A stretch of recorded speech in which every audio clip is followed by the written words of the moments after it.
Magluluto tayo ng hash brown. Dito mayroon tayong bacon. So, lutuin muna natin ang bacon dito.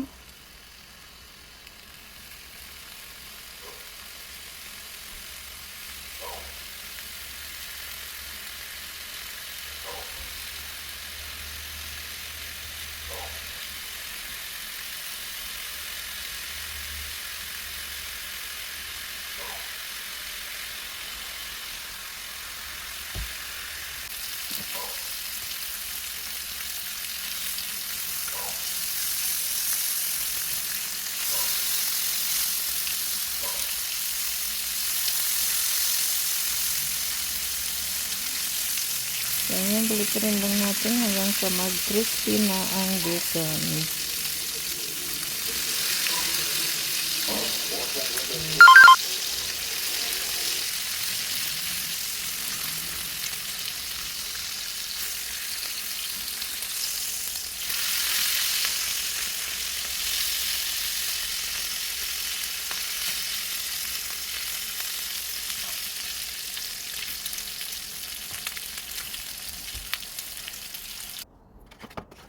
Tapos dito mayroon tayong brown eggs.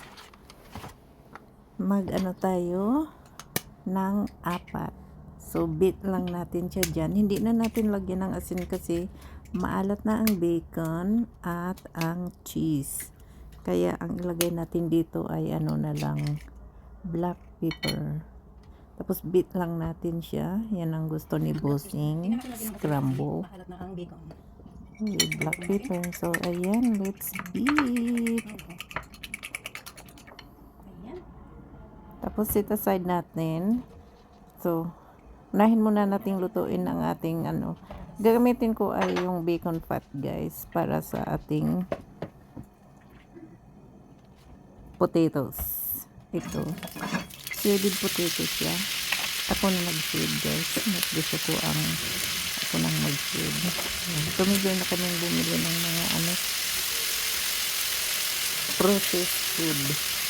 Excuse me. So, i-brown lang natin siya dyan. Huwag na rin natin lagyan ng asin ng ating ano, ang ating patatas. So, ayan, lutuin lang natin siya hanggang sa mag-brown. Or a little bit crunchy. Not too crunchy, but some texture, kung baga.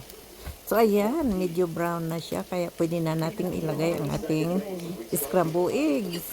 Ayan. Mix na natin lahat ang ating mga sangkap sa ating hash. So, mikos-mikos lang natin siya dyan. Tapos, ihalo na natin lahat ng ating ingredients. That's as good as it could go for the Tigers right here. The little cutter that kept cutting.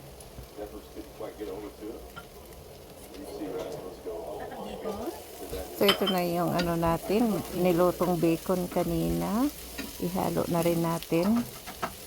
Mix lang ng mabuti.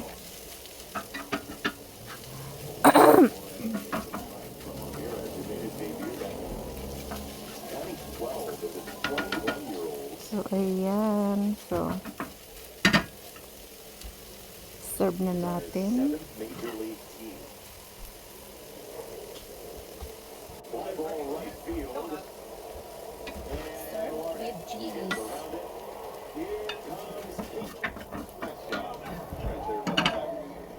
Take advantage of the pass ball. When a team makes a mistake, Jason, at the major league level, you pay it off, you're going to win a lot of games. Drive on other teams' mistakes, now you get a clean slate. Tapos, lagyan natin ng yellow cheese. Ayan, guys. Ito na ang ating hash. Thank you for watching. Please like and comment. But they also can swing it.